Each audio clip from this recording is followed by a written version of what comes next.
Sentimental FX update to the quasidb service for the 11th of December. So S&P chart zoomed in. This red line is your November supply. That was MR1 in November, and we've got MA support, and you see how it acted as quite a nice support.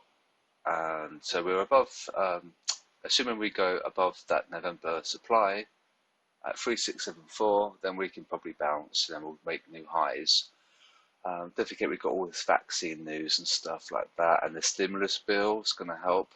So I just zoomed out, and you can see how the MA was a nice support and a gain, and then it became a good resistance here, and then a nice support. So it's fairly decent, this MA, and it's coming into play right now. We're above monthly pivot, and your moving average is strong. So assuming this comes up, this is going to hurt the dollar, the US dollar. So before you take any trades with the dollar or the yen, make sure you're checking your risk, S&P, and if we're rallying like crazy, the dollar's not going to perform well.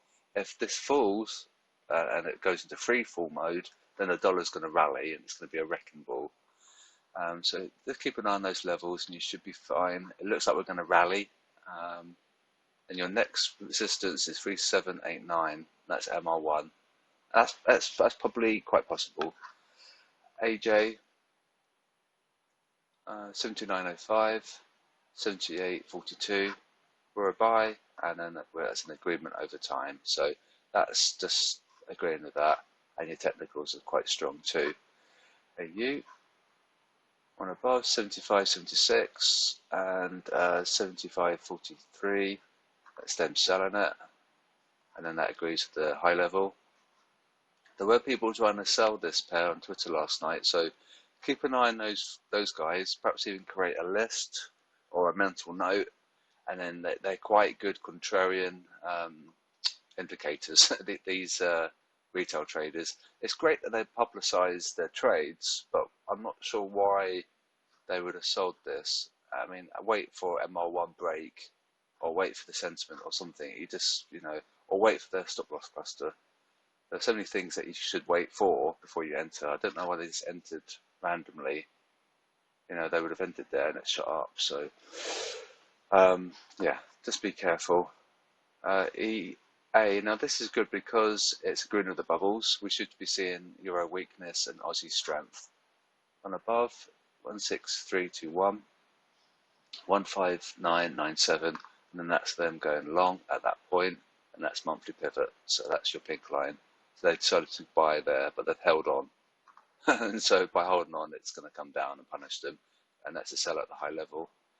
EU, 12180 and 12052. It's them selling it. So we come up. Pound USD. I'd avoid this one completely, obviously, because Brexit nonsense, and no doubt they're going to say no deal, and we're going to go for a Canada or Australian deal, which could be quite good. Could be good for the pound, but I think it's going to dump and then perhaps rally, because we're going to be fine about the EU. It's like all this fear mongering, and we can just have trade deals for the rest of the world. So it could be good for pound. Just be careful. If they do say no deal, then we'll come down violently. One above is 13330, so we're very close. 13240. NU, so enormous rally. One above is 7115, 0.7. EJ 12702 and 12569. Remember what I was saying about on the video, the SLC, so you have the visibility of their stop loss clusters, and you wouldn't have your stops there. You'd aim towards where they have to exit, and you enter where they have to exit. So exit when they have to enter. So yeah, and that's the robot selling it because of the bubble deviation. So it's not clever enough to understand risk on, risk off. That's just something you're going to have to do. Have a look at the S&P chart, look at your DAX, look at your FTSE. If they're rallying, then this is going to do well, because the yen's going to weaken, and the euro is obviously a risk risky currency. So this is fundamental stuff that you do need to check before you take the signals. So yeah, that rallied because of the risk on. And yen, likewise, avoid this one. 138.80, 138.19. We'll sell at the high level. Dollar yen. Monthly pivots here, 104.36. We've gone the round number. 104.80, 103.89. It's then going long, so we should be falling, and we did. So the price does the opposite of the herd sentiment. Dollar CAD and 12754 and 12698. BRSL pretty choppy. Dollar Swiss above 89.25 and 88.25. Now this has monthly resist support 2 at 88.60. If it gets that and holds above, that's going to be a pretty good support because it's monthly support 2. Right, so technically it could be okay despite the sentiment. So keep an eye on your 88.60.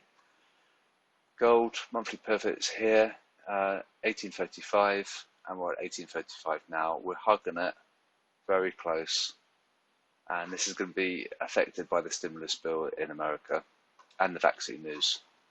So be careful if you are trading this one. There's lots of news that can shake weak hands. And the SLC above is 1851. So I'm going to wrap up the video now. It went on a little bit longer than expected. So have a good weekend. Next week will be a lot better because we're taking out all the large stop loss clusters. If you remember on Aussie USD, we had humongous SLCs above and below, and then these guys have been liquidated. So it's no longer going to be a stop hunt next week. It's going to be more rational, and it's going to obey the sentiment a bit more. But yeah, have a look at that. It's pretty untradeable. If you're looking at it from a sentimental view, it's just very, very choppy this week for a lot of pairs. And the reason for it is a stop hunt. There's humongous liquidity that the banks wanted, and they got it, as we can see, because of the sizes. So I think it's going to run these stops, and then we're going to fall, and then we might get some normality in speech marks next week. So have a good weekend. Enjoy. I'm around if you need me. I'm probably going to buy a bottle of whiskey and I'm going to relax because this week's been very stressful for the signals, and this wasn't your usual week either. So have a good one. I'll speak to you on Monday.